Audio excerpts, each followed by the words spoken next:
Un cri perça le silence de la maison, un hurlement primal qui semblait déchirer l'air paisible de ce dimanche après-midi. Élise, figée dans sa cuisine, laissa tomber la cuillère en bois qu'elle tenait, le bruit du bois contre le carrelage résonnant comme un écho de son cœur qui s'emballait. Elle courut vers la fenêtre, mais dehors, rien, juste le vent d'automne caressant les feuilles des chênes dans la campagne bordelaise. C'était il y a 3 jours, et ce cri hantait encore Élise. Elle n'en avait parlé à personne, pas même à Claire, sa femme depuis 10 ans, ni à leurs 2 enfants, Léo et Camille, qui passaient la semaine chez leurs grands-parents à Paris. La maison, un vieux corps de ferme restauré à la périphérie de Bordeaux, semblait trop grande sans eux, trop silencieuse. Élise, 32 ans, architecte d'intérieur reconvertie en blogueuse culinaire, avait l'habitude de combler ce vide par des recettes, des odeurs de pain frais et des posts Instagram soigneusement orchestrés. Mais ce cri, ce hurlement qu'elle ne pouvait expliquer, avait fissuré son monde bien rangé. Ce matin-là, pour chasser l'angoisse, elle avait décidé de préparer un deokbokki, un plat coréen épicé que Claire adorait. Élise n'était pas experte en cuisine asiatique, mais elle voulait surprendre sa femme à son retour. Elle avait engagé Minji, une chef coréenne de 29 ans, recommandée par une amie, pour l'aider à maîtriser cette recette. Minji, arrivée en France 2 ans plus tôt pour travailler dans un restaurant étoilé à Lyon, avait une réputation d'excellence. Ses cheveux noirs coupés au carré, son regard perçant et son accent chantant avaient tout de suite intrigué Élise. Minji entra dans la cuisine à 10 heures précises, un sac rempli d'ingrédients exotiques à la main. « Bonjour, Élise, prête à plonger dans la cuisine coréenne ?» demanda-t-elle avec un sourire malicieux. Sa voix, douce mais assurée, avait une chaleur qui contrastait avec la fraîcheur de l'automne. Élise hocha la tête, un peu intimidée. Elle n'était pas habituée à partager sa cuisine, son sanctuaire. Pourtant, quelque chose dans l'attitude de Minji, sa façon de manipuler les couteaux avec précision, de humer les épices comme si elle racontait une histoire, la fascinait. Elles commencèrent à travailler côte à côte. Minji expliquait chaque étape avec patience. La préparation des cylindres de riz, la sauce rouge vif à base de gochujang, les gestes précis pour mélanger sans brûler. Élise, d'ordinaire si sûre d'elle, se sentait maladroite sous le regard de Minji. À un moment, leurs mains se frôlèrent en attrapant le même bol. Élise retira la sienne comme si elle avait touché une flamme. « Désolée » murmura-t-elle, les joues brûlantes. Minji se contenta de sourire, un sourire qui semblait dire « Je vois tout, mais je ne dirai rien ». L'après-midi passa dans une danse étrange, entre rire et silence lourd de sous-entendus. Élise ne comprenait pas ce qui se passait en elle. Elle aimait Claire, profondément. Leur mariage, leur famille, leur vie, tout cela était son encre. Pourtant, chaque fois que Minji parlait de Séoul, de ses souvenirs d'enfance dans les marchés animés de Gwangjang, Élise sentait une chaleur nouvelle envahir son cœur.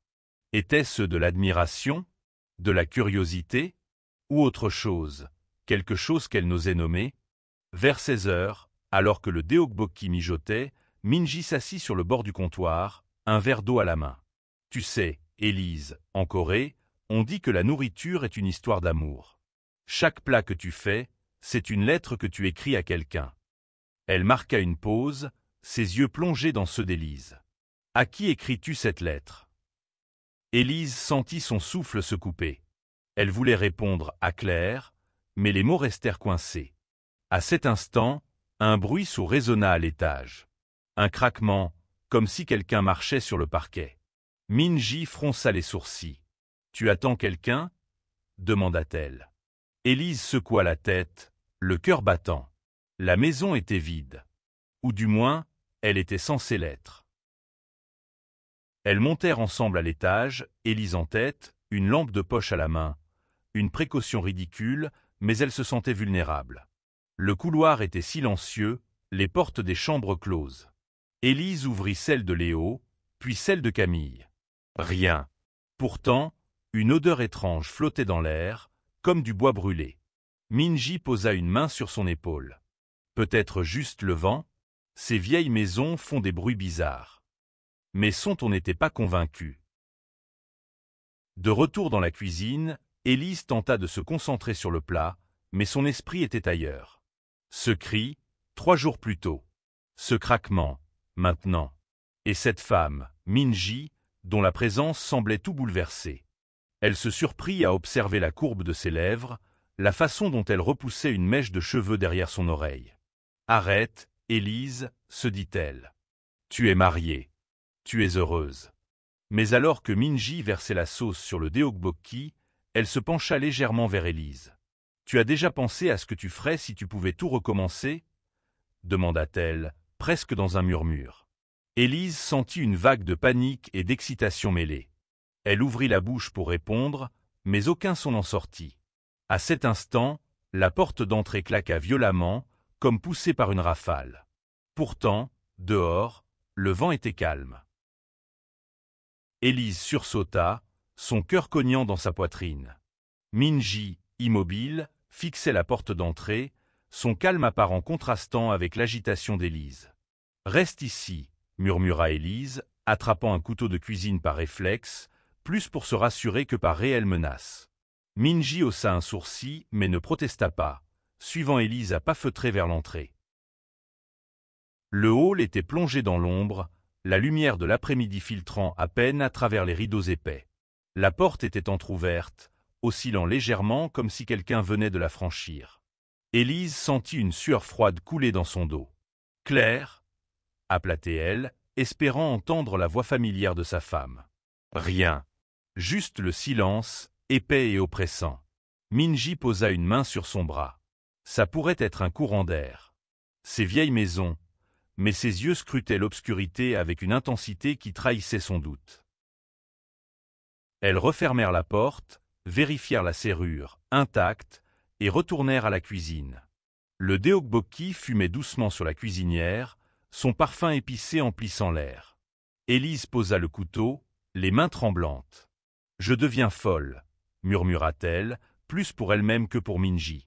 Celle-ci s'approcha, son regard doux mais perçant. « Tu n'es pas folle. Tu es juste sensible. » Le mot, prononcé avec son accent coréen, semblait porter une promesse, une invitation à plonger dans l'inconnu.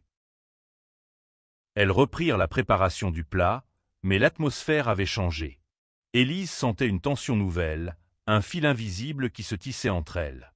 Minji racontait des anecdotes sur sa vie à Séoul, sur les pressions familiales qu'elle avait fuies en venant en France. « En Corée, être soi-même n'est pas toujours facile, » dit-elle, les yeux baissés sur la sauce qu'elle remuait. « Mes parents voulaient que je me marie, que je devienne une épouse parfaite. Mais moi, je voulais cuisiner, voyager, vivre. » Élise l'écoutait, captivée.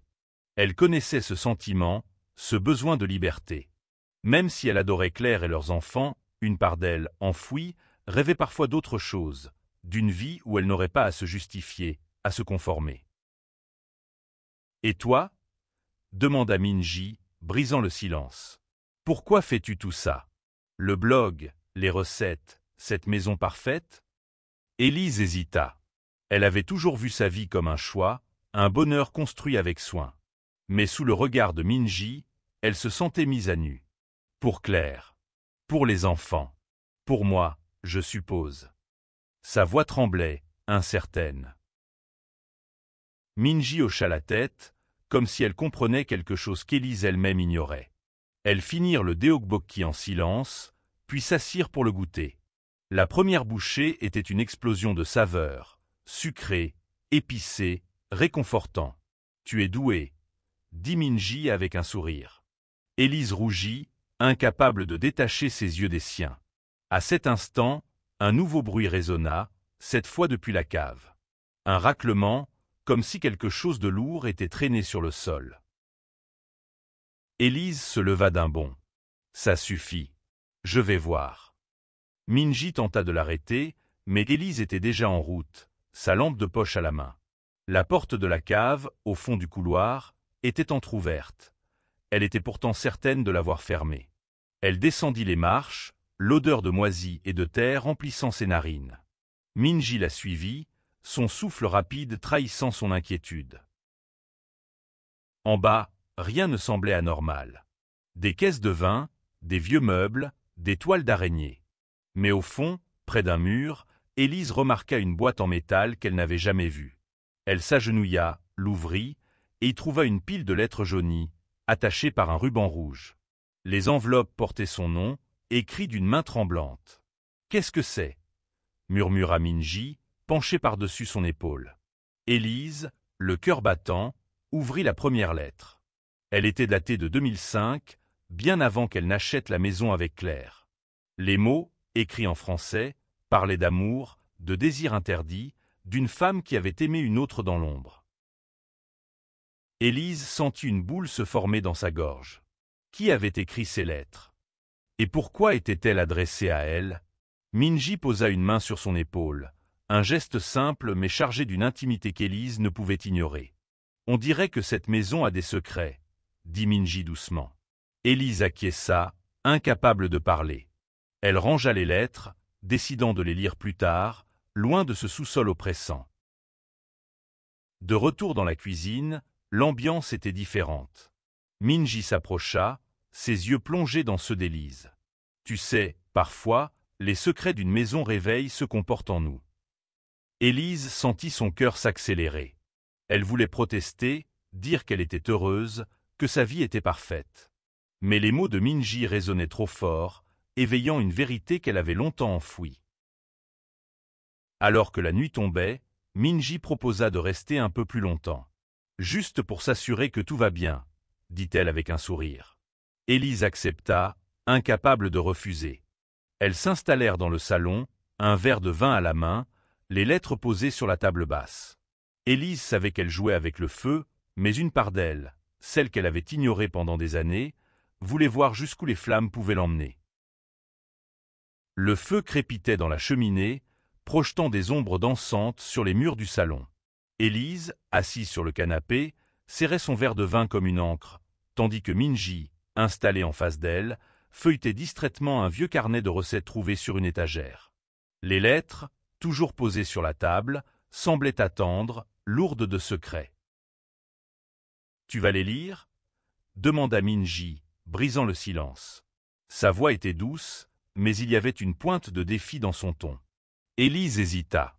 Une part d'elle voulait ouvrir ses enveloppes, plonger dans leur mystère, mais une autre redoutait ce qu'elle pourrait révéler. « Pas ce soir », répondit-elle enfin, évitant le regard de Minji. Celle-ci hocha la tête, comme si elle respectait son choix, mais ses yeux disaient autre chose. Une invitation à affronter l'inconnu. La conversation dévia vers des sujets plus légers. Minji raconta son arrivée en France, les chocs culturels, les nuits passées à apprendre le français dans une petite chambre lyonnaise. Élise, fascinée, buvait ses paroles. Elle se surprenait à rire, à poser des questions, à vouloir en savoir plus. Minji parlait avec une liberté qu'Élise enviait, une façon de vivre sans se soucier du jugement. En Corée, expliqua-t-elle, elle avait toujours caché une partie d'elle-même, ses rêves, ses désirs, son identité. Ici, je respire, dit-elle, un sourire mélancolique aux lèvres. Élise sentit une chaleur monter en elle, un mélange de vin et d'émotion. Elle pensa à Claire, à leur première rencontre dans un café parisien, à leurs vœux de mariage échangés sous un ciel étoilé. Elle aimait Claire, elle en était certaine. Mais alors pourquoi son cœur battait-il si fort sous le regard de Minji? Pourquoi chaque mot de cette femme semblait-il ouvrir une porte qu'Élise avait fermée il y a longtemps? Un nouveau bruit interrompit ses pensées, un craquement, encore, venant de l'étage. Minji se redressa, alerte. « C'est la troisième fois aujourd'hui, » dit-elle, son ton plus sérieux. Élise posa son verre, l'angoisse revenant en force. « Je ne peux pas continuer à ignorer ça, » murmura-t-elle. Cette fois, elle n'alla pas seule. Minji la suivit, une lampe torche à la main, ses pas assurés contrastant avec la nervosité d'Élise. Elles fouillèrent l'étage, ouvrant chaque placard, vérifiant sous les lits. Rien. Mais dans la chambre d'amis, Élise remarqua une latte de parquet légèrement soulevée. Elle s'agenouilla, tira dessus, et découvrit un petit carnet noir caché dessous. Ses pages, jaunies par le temps, étaient remplies d'une écriture serrée, en français. Élise parcourut les premières lignes. « Je l'aime, mais je ne peux pas le dire. Pas ici, pas maintenant. » Les mots semblaient vibrer, comme s'ils s'adressaient directement à elle. Minji, penché par-dessus son épaule, lut en silence. « On dirait une confession », murmura-t-elle. Élise referma le carnet, le cœur lourd. Qui avait vécu ici avant elle? Qui avait laissé ses traces d'un amour interdit? Elle pensa à sa propre vie, à la perfection qu'elle s'efforçait de maintenir. Était-elle si différente de cette mystérieuse autrice? De retour au salon, Élise ne pouvait plus ignorer les lettres.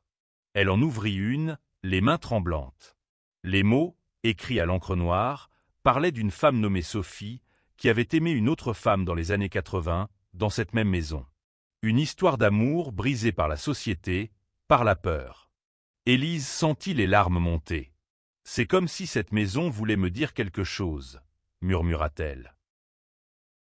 Minji s'approcha, s'asseyant à côté d'elle. « Peut-être qu'elle veut que tu te poses des questions. Sur toi. Sur ce que tu veux vraiment. » Ces mots étaient doux, mais ils frappèrent Élise comme un coup. Elle voulut protester, dire qu'elle savait ce qu'elle voulait. Claire, sa famille, sa vie. Mais le regard de Minji, intense, la désarmait. Pour la première fois, elle se demanda si elle s'était déjà autorisée à vouloir autre chose. La nuit avança, et Minji proposa de préparer un thé coréen à base d'orge. Elles s'installèrent dans la cuisine, l'ambiance plus légère mais toujours chargée d'électricité. Alors que Minji versait l'eau chaude, ses doigts effleurèrent ceux d'Élise. Cette fois, Élise ne recula pas. Elle sentit une chaleur envahir son corps, une sensation qu'elle n'avait pas ressentie depuis des années. « Minji », murmura-t-elle, sans savoir ce qu'elle voulait dire. À cet instant, un bruit de verre brisé éclata dans le salon. Élise sursauta, lâchant la tasse qu'elle tenait. Minji attrapa son poignet, ses yeux pleins d'inquiétude. « Reste avec moi », dit-elle, sa voix ferme. Ensemble, elles coururent vers le salon, où elles trouvèrent une fenêtre ouverte, le vent s'engouffrant à l'intérieur. Sur le sol, un cadre photo, celui d'Élise et Claire le jour de leur mariage, gisait en morceaux. Le cadre brisé gisait au sol, comme une accusation silencieuse. Élise, figée, fixait les éclats de verre scintillants sous la lumière du salon.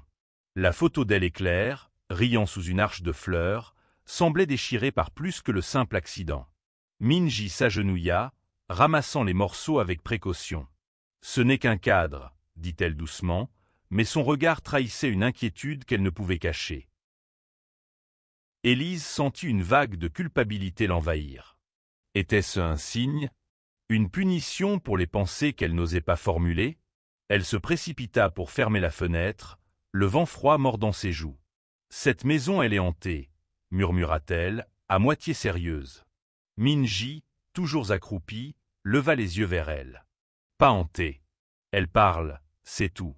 Elle te demande d'écouter. » Elles nettoyèrent le désordre en silence, l'ambiance lourde. Élise ne pouvait s'empêcher de repenser aux lettres, au carnet, à cette Sophie qui avait aimé dans l'ombre. Elle se demanda si cette maison, avec ses craquements et ses secrets, essayait de lui dire quelque chose sur elle-même. Minji, comme si elle lisait ses pensées, posa une main sur la sienne. « Tu n'as pas à tout comprendre ce soir. Laisse les choses venir. » Elles retournèrent à la cuisine, où le thé d'orge fumait encore. Élise s'assit, les lettres et le carnet posés devant elle. Elle en ouvrit une autre, datée de 1987. « Je l'ai vue aujourd'hui, dans le jardin. Elle portait une robe bleue, et j'ai cru que mon cœur allait s'arrêter. » Les mots, simples mais vibrants, semblaient faire écho à ce qu'Élise ressentait en regardant Minji. Elle referma la lettre, troublée. Minji, sentant son malaise, changea de sujet.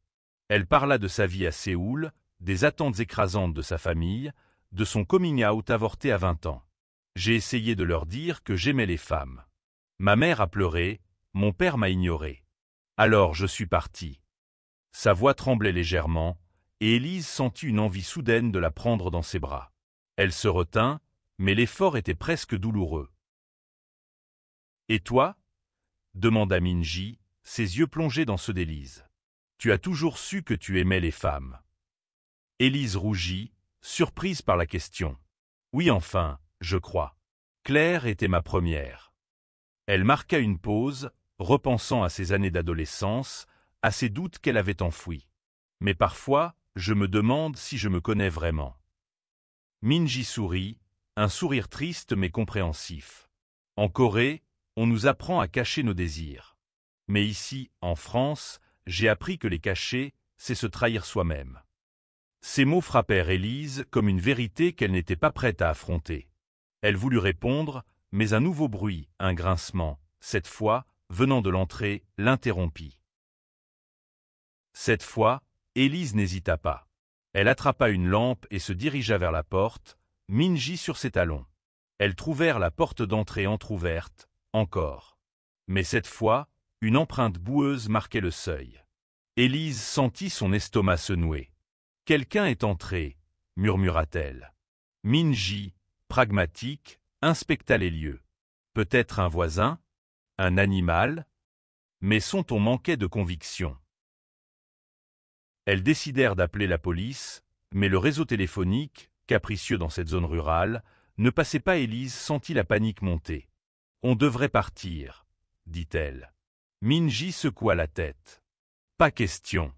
On reste ensemble, on vérifie tout. » Sa détermination rassura Élise, mais elle ne pouvait ignorer la tension qui grandissait entre elles, pas seulement à cause des bruits, mais à cause de cette proximité qui semblait tout bouleverser. Elles fouillèrent la maison, pièce par pièce, mais ne trouvèrent rien d'autre que des ombres et des silences. De retour dans le salon, Élise s'effondra sur le canapé, épuisée. Minji s'assit à côté d'elle, plus près qu'auparavant. « Tu sais, Élise, parfois la peur nous pousse à voir des choses, mais parfois, elle nous pousse à voir la vérité. » Elle tendit la main, effleurant doucement la joue d'Élise.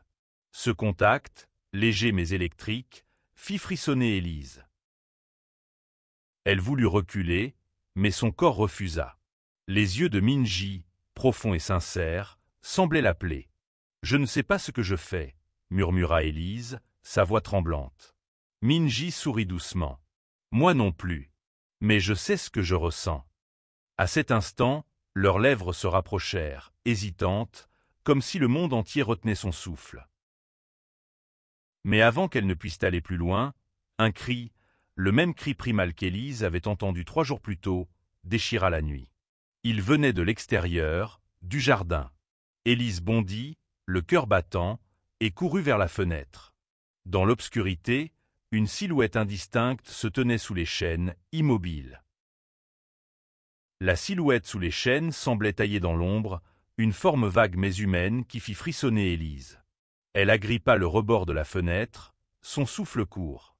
Minji, à ses côtés, plissa les yeux, essayant de percer l'obscurité. « Reste ici », murmura-t-elle, mais Élise secoua la tête, refusant de la laisser affronter seule ce mystère. Elles sortirent ensemble, armées d'une lampe torche et d'un vieux tisonnier trouvé près de la cheminée. Le jardin, baigné par la lumière argentée de la lune, était étrangement silencieux. Les chênes se dressaient comme des sentinelles, leurs branches frémissant à peine. La silhouette avait disparu, mais Élise remarqua des traces dans l'herbe humide, des empreintes de pas, petites, presque enfantines. « Ce n'est pas possible », murmura-t-elle, pensant à Léo et Camille, si loin à Paris. Minji s'accroupit, examinant les traces. Quelqu'un était là. Mais pourquoi? Sa voix était calme, mais Élise sentait son inquiétude. Elles suivirent les empreintes jusqu'à un vieux puits à l'arrière du jardin, recouvert d'une planche de bois pourri. Élise n'y avait jamais prêté attention, mais ce soir, il semblait vibrer d'une énergie étrange. Minji souleva la planche, révélant un trou noir béant. Une odeur de terre humide et de métal s'en échappa. « On devrait appeler quelqu'un », dit Élise, mais Minji, déjà penché au-dessus du puits, secoua la tête. « Attends, regarde. » Elle pointa sa lampe à l'intérieur, révélant une échelle rouillée descendant dans l'obscurité. Élise sentit une boule dans sa gorge. « Tu ne vas pas descendre là-dedans », protesta-t-elle. Minji lui lança un regard déterminé. « Si quelqu'un est entré dans ta maison, on doit savoir pourquoi. » Contre toute logique, Élise la suivit. L'échelle grinçait sous leur poids, et l'air devenait plus froid à chaque pas. En bas, elles découvrirent un tunnel étroit, creusé dans la terre, menant à une petite pièce souterraine. À l'intérieur, un vieux coffre en bois, couvert de poussière. Élise l'ouvrit, révélant d'autres lettres, des photos en noir et blanc, et un médaillon en argent gravé d'un nom, Sophie. Les photos montraient deux femmes, l'une blonde, l'autre brune, riant dans un jardin qui ressemblait étrangement à celui d'Élise. Les lettres, plus récentes que celles trouvées dans la cave, parlaient d'un amour caché, d'une fuite, d'une promesse brisée. Élise sentit son cœur se serrer. Sophie vivait ici, murmura-t-elle. Et elle aimait quelqu'un qu'elle n'aurait pas dû. Minji, silencieuse, fixait une photo où les deux femmes s'enlaçaient. En Corée, ce genre d'amour était un scandale à l'époque. Ça l'est encore, parfois. Elle leva les yeux vers Élise, et pour la première fois, Élise vit une vulnérabilité dans son regard. « Tu crois qu'on peut aimer quelqu'un même si ça complique tout ?» Élise ne répondit pas. Elle ne pouvait pas. Pas avec les lettres de Sophie dans ses mains, pas avec le poids de sa propre vie pesant sur ses épaules. Elles remontèrent en silence, refermant le puits derrière elles. De retour dans la maison, l'atmosphère était différente. Les bruits avaient cessé, mais la tension entre elles était plus forte que jamais. Elles s'assirent dans le salon, les trouvailles du puits étalées sur la table. Élise ouvrit le médaillon, révélant une mèche de cheveux noirs et une inscription. « À jamais, M.M. » murmura-t-elle. Minji haussa les épaules, un sourire triste aux lèvres. Peut-être Marguerite. Ou Marie. Ou elle s'arrêta, comme si elle craignait d'en dire trop. La nuit était avancée, et Élise savait qu'elle devrait demander à Minji de partir. Mais elle ne le fit pas. À la place, elle proposa un autre verre de vin, et elles parlèrent de tout, de rien, de leurs peurs et de leurs rêves. Minji raconta comment elle avait appris à cuisiner avec sa grand-mère, comment chaque plat était un acte de rébellion contre les attentes de sa famille. Élise, pour la première fois, parla de ses doutes, de cette sensation d'être à la fois comblée et incomplète. Alors que l'aube pointait à l'horizon, Minji se leva pour partir. Mais avant de franchir la porte, elle se retourna. « Élise, quoi qu'il arrive, promets-moi une chose, ne te mens pas à toi-même. » Elle s'approcha, et avant qu'Élise ne puisse réagir, elle déposa un baiser léger sur sa joue.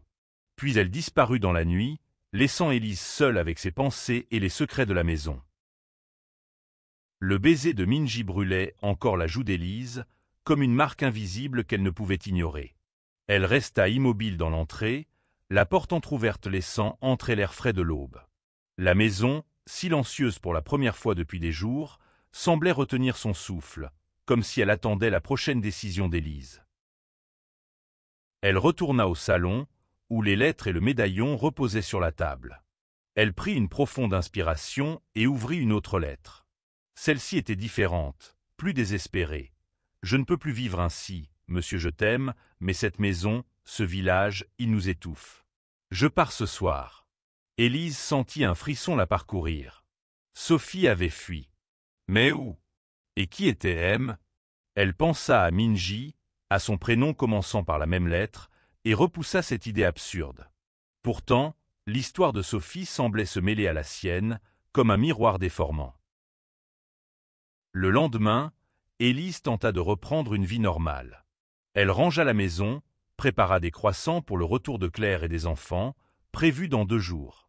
Mais son esprit était ailleurs. Chaque craquement, chaque ombre la ramenait aux lettres, au puits, à Minji.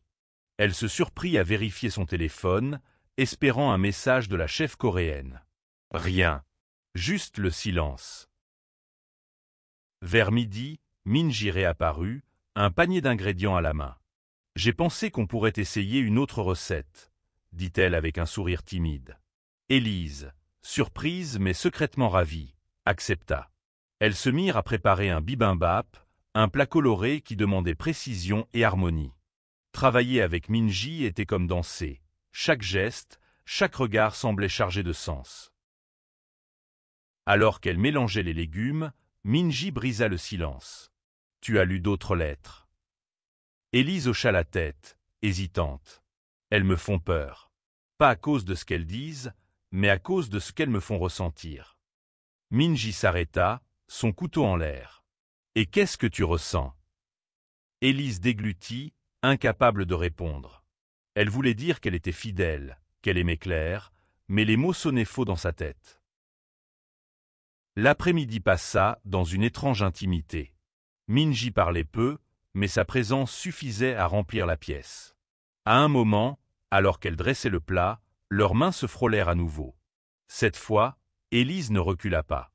Elle sentit le regard de Minji sur elle, et quand elle leva les yeux, elle y vit une question silencieuse. « Minji, commença-t-elle, mais un bruit de moteur dehors l'interrompit. Une voiture se gara devant la maison. Élise courut à la fenêtre, le cœur battant. Ce n'était pas Claire, trop tôt, mais une vieille femme, descendue d'une Citroën usée. Elle frappa à la porte, son visage marqué par les ans, mais ses yeux vifs. « Vous êtes Élise » demanda-t-elle d'une voix rauque. Élise acquiesça, perplexe. La femme tendit une enveloppe. « J'ai trouvé ça dans mes affaires. C'est pour vous. » L'enveloppe contenait une dernière lettre de Sophie, datée de 1990. « Je suis parti, mais je ne t'oublierai jamais. Monsieur, si un jour quelqu'un trouve ces lettres, j'espère qu'elle aura le courage que je n'ai pas eu. » Élise sentit les larmes monter. La vieille femme, qui se présenta comme une ancienne voisine, expliqua que Sophie avait vécu dans cette maison avec une autre femme, Marguerite, dans les années 80. Leur amour avait été un scandale, et Sophie avait fini par partir, brisée. Après le départ de la femme, Élise s'effondra sur une chaise.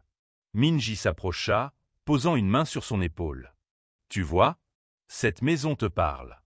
Elle te demande d'être honnête. » Élise secoua la tête, déchirée. « Je ne peux pas. J'ai une famille. J'aime Claire. » Mais même en disant cela, elle sentait son cœur vaciller. Minji s'agenouilla devant elle, prenant ses mains. « Élise, aimer quelqu'un n'efface pas qui tu es. Tu peux aimer Claire et ressentir autre chose. Ce n'est pas un crime. » Ces mots, simples mais puissants, brisèrent quelque chose en Élise. Elle se pencha, et cette fois, leurs lèvres se rencontrèrent, un baiser doux, hésitant, mais chargé d'une vérité qu'Élise ne pouvait plus nier. Elles s'écartèrent, haletantes. Élise sentit la panique l'envahir. « Qu'est-ce que j'ai fait » murmura-t-elle. Minji, les yeux brillants, répondit simplement « Tu as été toi ». À cet instant, un bruit de pas résonna à l'étage, rapide, comme une fuite. Élise bondit, le cœur battant. Quelqu'un était dans la maison. Le bruit de pas s'évanouit aussi vite qu'il était apparu, laissant Élise et Minji figés dans le salon. Élise, encore secouée par le baiser, sentit son cœur battre à tout rompre. « Il y a quelqu'un » murmura-t-elle, attrapant le tisonnier. Minji, plus calme mais alerte, hocha la tête. « On vérifie. Ensemble. » Elles montèrent à l'étage, la lampe torche projetant des ombres mouvantes sur les murs. Le couloir était vide, mais une porte, celle de la chambre d'amis, était entr'ouverte. Élise l'ouvrit lentement, le grincement résonnant dans le silence. À l'intérieur, une chaise était renversée, comme si quelqu'un avait fui précipitamment. Sur le lit, un mot écrit à la hâte. « Arrêtez de chercher ». Élise sentit un frisson glacé. « Qui fait ça ?» demanda-t-elle, sa voix tremblante. Minji inspecta la pièce, son regard acéré. Peut-être quelqu'un qui connaît l'histoire de Sophie. Quelqu'un qui veut la protéger ou la cacher. Elles redescendirent, verrouillèrent toutes les portes et fenêtres, mais l'angoisse persistait. Élise ne pouvait s'empêcher de penser que la maison, avec ses secrets, était plus vivante qu'elle ne l'avait cru.